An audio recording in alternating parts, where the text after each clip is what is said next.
అందరికీ వందనాలు తెలియచేసుకుంటున్నానండి. నేను మీ వసంత ప్రసాద్. దేవుని మహాకృపను బట్టి నేను నా కుటుంబం దేవుని ఆశీర్వాదాలతో ఉంచబడిందని దేవునికే వందనాలు తెలియచేసుకుంటున్నాను. మరి మీరందరూ కూడా ఆశీర్వదించబడుతున్నారని, ఒకవేళ మీకు ఎలాంటి సమస్యలున్నా కూడా ప్రార్థన ద్వారా యేసయ్య మిమ్మల్ని ఆశీర్వదిస్తాడని, మీ సమస్యలను తీరుస్తాడని నేనైతే హృదయపూర్వకంగా కోరుకుంటున్నానండి. వసంత ప్రసాద్ అనే నా ఛానల్ మీరు లైక్ చేయండి, షేర్ చేయండి, సబ్స్క్రైబ్ చేయండి. మరి ఈరోజు నేను చెప్పాలనుకునే దేవుని మాటలు లోకాసు వార్త 18వ అధ్యాయము అండి. 18వ అధ్యాయం మరి 7వ వచనాన్ని బట్టి ఈరోజు మాట్లాడాలని ఆశపడుతున్నాను. చిన్న ప్రార్థన చేసుకుందామండి. దయగలిగిన తండ్రి మీకు వందనాలు చెల్లించుకుంటున్నాను. ఆశ్చర్యకరుడా మీకే స్తుతులు స్తోత్రాలు. నాయనా నేను ఏం మాట్లాడాలో నాయనా నా సొంత మాటలు కాకుండా నీ ఆత్మను నాలో ఉంచి మీరు మా అందరితో మాట్లాడమని నాయన చెప్పుచున్న నన్ను వినుచున్న వారందరినీ కూడా నీ ఆశీర్వాదంతో బలపరచమని యేసు నామములో అడుగుచున్నాను పరమ తండ్రి. ఆమేన్. మరి ఈ లోకాసు వార్త 18వ అధ్యాయం వచ్చేటప్పటికండి దేవుడు ఈ వాక్యంలో మాట్లాడుతున్నాడు. దేవుడు తాను ఏర్పరచుకొనిన వారు దివారాత్రులు తన్ను గూర్చి మొరపెట్టుకొనుచుండగా వారికి న్యాయము తీర్చడా అని ప్రభు అడుగుతున్నాడు. ప్రభు చెప్తున్నాడండి ఈ మాట. ఎందుకంటే ఏ సంభాషణతో ఈ మాట చెప్తున్నాడంటే పైనున్న వచనాలు చదివితే ఒక విధవరాలండి, ఒక విధవరాలు ఉంది. ఆ విధవరాలు అన్యాయస్తుడు, మనుషులకి గాని దేవుడికి గాని ఎవరికి లోబడని ఒక అధికారిని న్యాయం తీర్చమని, తన ప్రతివాదికి తనకి మధ్య న్యాయాన్ని తీర్చమని మరి వెళ్ళినప్పటికీ కూడా అతడు అన్యాయస్తుడైనప్పటికీ కూడా పదే పదే ఆ విధవరాలు అతని దగ్గరికి వెళ్ళి అతనికి మొరబెడుతుంటే, సరే ఇన్నిసార్లు నా దగ్గరకు వస్తుంది కదా ఈమెకు న్యాయం తీరుద్దాంలే అని చెప్పేసి ఆ అన్యాయస్తుడే మారాడు. ఎలా మారాడు అనంటే ఆ విధవరాలు పదే పదే అతనికి మొరపెట్టింది కాబట్టి. మరి ఈ మాటను బట్టి దేవుడు చెప్తున్నాడు, దేవుడు తాను ఏర్పరచుకుని వారు దివారాత్రులు తన్ను గూర్చి మొరపెట్టుకొనుచుండగా వారికి న్యాయం తీర్చడా అని చెప్పేసి మరి ప్రభు మాట్లాడుతున్నారు ఈ వాక్యంలో. ఎలా అంటే మనల్ని అందరినీ కూడా దేవుడే ఏర్పరచుకున్నాడు కదండి. నిజంగా ఆ అన్యాయస్తుడైన అధికారి ఆ విధవరాలని ఏర్పరచుకోలేదు. ఆ విధవరాలకి బంధువు కాదు, సంబంధము లేదు. కానీ మనకి దేవునికి మధ్య సంబంధం ఉందండి. ఎందుకంటే మనం ప్రార్థన చేసే విధంగా మనం ఈ రోజు ఉన్నామనంటే కనుక దేవుడు మనల్ని ఏర్పరచుకోబట్టే ఈ రోజు ఈ మాటలు మాట్లాడడానికి నేనున్నాను, వినేవారు మీరున్నారు. ఎందుకంటే మనల్ని అందరినీ దేవుడు ఏర్పరచుకున్నాడు కాబట్టి మరి ఆయన ఏర్పరచుకొనిన వారి మాట ఆయన వినకుండా ఉంటాడా? వారు మొరపెడుతుంటే ఆయన వినకుండా ఉంటాడా? అంటే అన్యాయస్తుడే న్యాయం తీర్చాడు కదా. మరి మన దేవుడు న్యాయవంతుడు కదండి. మరలా మనల్ని ఏర్పరచుకున్న మన తండ్రి కదండి మనల్ని ఏర్పరచుకున్నాడు. అంటే ఈ రోజు ప్రార్థన చేయగలుగుతున్నాము అని అంటే గనక, మనం ప్రార్థన చేస్తున్నాము అని అంటే గనక ఏదో మనకు మంచి బుద్ధి వచ్చేసో మంచి ఆలోచన వచ్చేసో ప్రార్థన చేసేయడం కాదు కానండి. దేవుడు ఆయన ఏర్పరచుకున్నాడు, మనల్ని ప్రార్థన చేయడానికి ఏర్పరచుకున్నాడు, దేవుణ్ణి ఆరాధించడానికి కొంతమందిని ఏర్పరచుకున్నాడు, స్వస్థపరచడానికి కొంతమందిని ఏర్పరచుకున్నాడు, వాక్యాన్ని బోధించడానికి కొంతమందిని ఏర్పరచుకున్నాడు.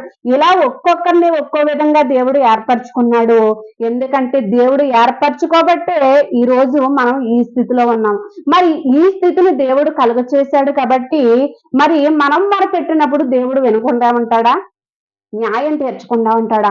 కొన్ని విషయాలలో దేవునికి ప్రార్థన చేశానులే అని చెప్పేసి మనం ప్రార్థన చేశాను కదా అని మన పనులు మనం చూసుకుంటాం. నిజమే, మనం ప్రార్థన చేసి ఒక్కసారి మన సమస్యను ఆయనకు అప్పగించినట్లయితే గనక మరి దేవాతి దేవుడు ఏం చేస్తాడంటే మనం మర్చిపోయినా కూడా దేవుడు ఎప్పటికీ మర్చిపోడు, మనకి న్యాయం తీరుస్తాడండి. ఈ లోకపు అధికారి దేనికైనాను కూడా ఒక అప్లికేషన్ పెట్టుకుని మనం మర్చిపోతే వారు అంతకన్నా మర్చిపోతారు. కానీ అధికారి అయిన మన యేసయ్య మాత్రం ఒక్కసారి ప్రార్థన చేస్తే ఆ ప్రార్థన ఎప్పటికీ మర్చిపోలేరు.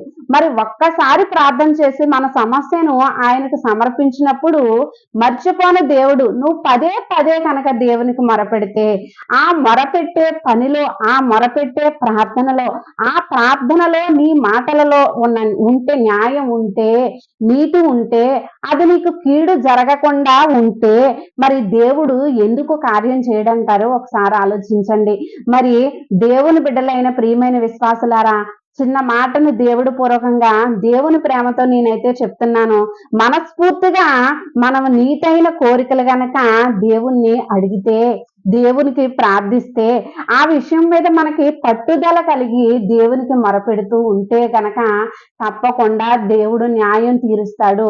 ఒకవేళ మీరు ఏ పరిస్థితుల్లో ఉండి ఒకవేళ చిన్న ప్రార్థన ద్వారా సరిపెట్టుకుంటున్నారేమో ఈరోజు, కానీ అలా చేయకండి. పట్టుదల కలిగి ప్రార్థన చేయండి. పదే పదే మొరపెట్టండి. ఎన్నో సాక్ష్యాలు దేవుని దగ్గరికి తీసుకురండి. మీరు విన్న సాక్ష్యాలు దేవుని దగ్గరికి తీసుకురండి ప్రార్థనలో. ఎందుకంటే అవి ఆయనకి తెలియనివి కాదు. పలానా సాక్ష్యం నేను విన్నాను తండ్రి, పలానా సాక్ష్యం నేను విన్నాను తండ్రి, వారికి కార్యం చేశావు, వారికి న్యాయం చేశావు తండ్రి, ఇదిగో నేను కూడా అడుగుచున్నాను. ఎందుకంటే ఒకరికి ఒకలాగా చేసే తండ్రి కాదు.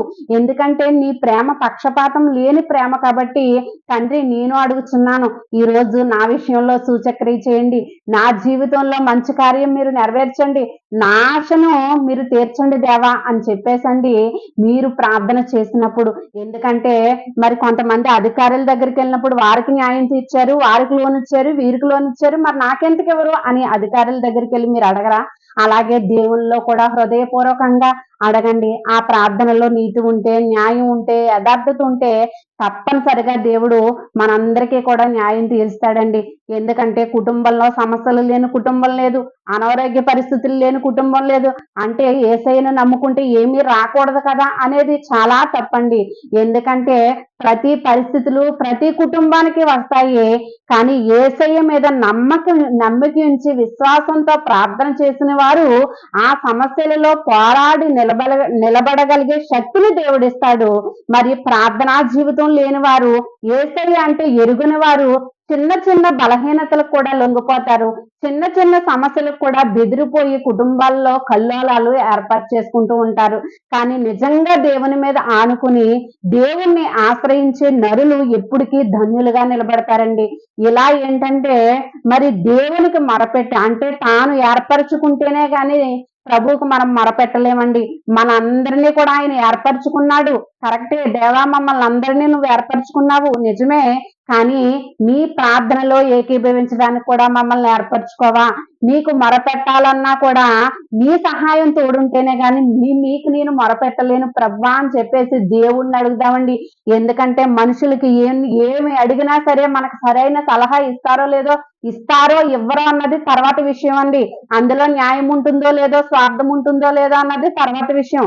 కానీ దేవుడిని మనకి ఏ ఆలోచన వచ్చినా ప్రభువా నిన్ను ప్రార్థించేలాగా నాకు నీ కృప దయచేయి, నిన్ను ఏం అడగాలో కూడా నాకు జ్ఞానాన్ని ఇవ్వు తండ్రి అని చెప్పేసి దేవునికే మన సమస్యను ఒకవేళ ప్రార్థన చేయడం మన నోటి ద్వారా వ్యక్తపరచడం రాకపోతే ప్రభువా నీకు ప్రార్థనలో నేను ఎలా వ్యక్తపరచుకోవాలో మీరే తోడుండి సహాయం దయచేసి నాకు నేర్పించుదండి, ప్రార్థన చేయడం నేర్పించు తండ్రి అని కూడా దేవునికి ప్రార్థన చేసినప్పుడండి దేవుడు తప్పకుండా సహాయం చేస్తాడండి.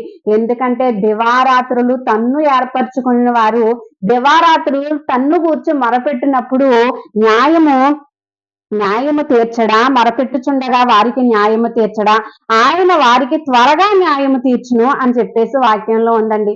అటువంటి వారికి దివారాత్రములు కూడా దేవుణ్ణి ఆశ్రయించి మొరపెట్టుకున్న వారికి త్వరగా న్యాయం తీర్చేస్తాడంట ప్రభు.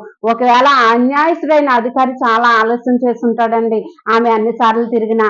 కానీ న్యాయమైన అధికారి మనకు ఉన్నాడు కాబట్టి ఆయన ఏంటంటే త్వరగా మనకి న్యాయం తీరుస్తాడు. దేవా నాకు త్వరగా న్యాయం తీర్చువాడు నీవే. ఈ రోజు నీ కుటుంబంలో శత్రుత్వాలు ఉన్నాయేమో, నీ బంధువుల్లో శత్రుత్వాలు ఉన్నాయేమో, నీ స్నేహితుల్లో శత్రుత్వాలు ఉన్నాయేమో, లేకపోతే అనుకోని సమస్యలు నీకు ఎదురైనాయేమో, అవన్నీ తీర్చబడాలంటే, అవన్నీ సమస్యల సంఖ్యల వలె విప్పబడాలంటే ఈ రోజు దేవునికి మొరపెట్టు. తప్పనిసరిగా దేవుడు నీకు న్యాయం దయచేస్తాడు.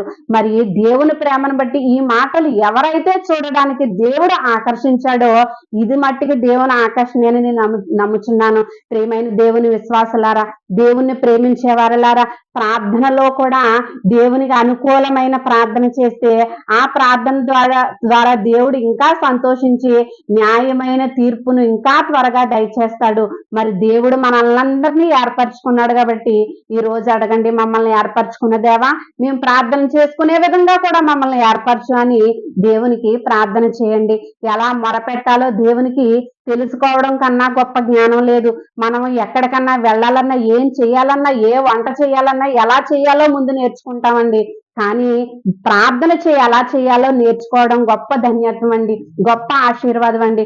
అలా ఏంటంటే మీరు ప్రార్థన చేసుకుని నేర్చుకుని దేవునికి మొరపెడుతూ దేవుని ద్వారా మీ సమస్యలు మరి తీర్చబడతాయని, దేవుడు ఆశీర్వాదాలు మీ అందరికీ దయచేయాలని, మరి ఇంకా చెప్పాలని వాక్యం గురించి ఉన్నా కూడా వీడియోలు ఎంత ఎక్కువ అవుతుంది కాబట్టి నేను ఇక్కడతో ముగిస్తున్నానండి.